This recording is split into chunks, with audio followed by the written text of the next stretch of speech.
So I love these two designs. They're very similar. A lot of the same tips are going to go for both, but we're going to start with the ornament here. Find something to trace so you get a nice perfect circle onto your stone. Once that's on there, you're going to add the topper to your ornament, and then we're going to add on a little hook as well. Now working our way down, we're going to create arches so that we kind of give it that sphere look. So just work slowly and try to make them as even as possible.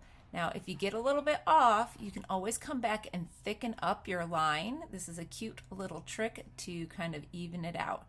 Now, when you're adding your designs onto your stone, you want to keep in mind that there's going to be space for color, as well as if you're doing lines, they're working towards the center. So they're going to kind of point up into the center all the way around.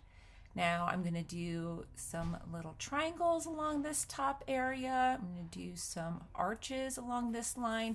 You can really play around with however you want to make your shapes. Again, I just like to have a space to add color on each one. Now, if you're going to do a tree, you can put a star at the top. It's okay to use a pencil to create the outer edge first.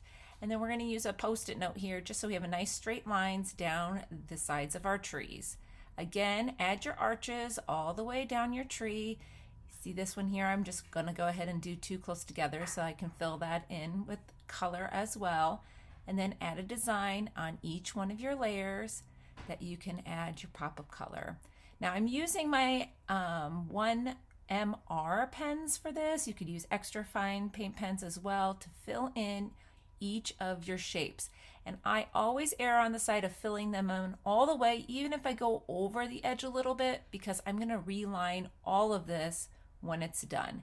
Go ahead and fill in full stripes of color too.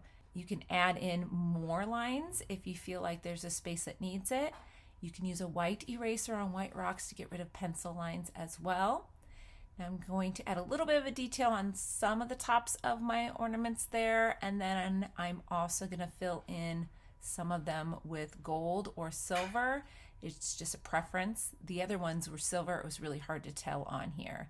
Again, like I said, we're just relining everything, and then these are done. They are so easy to do, and there's so many ways that you can do them. Lots of different designs and patterns that you can play around with. So I hope you enjoyed this tutorial today. Follow along for more easy rock painting tutorials.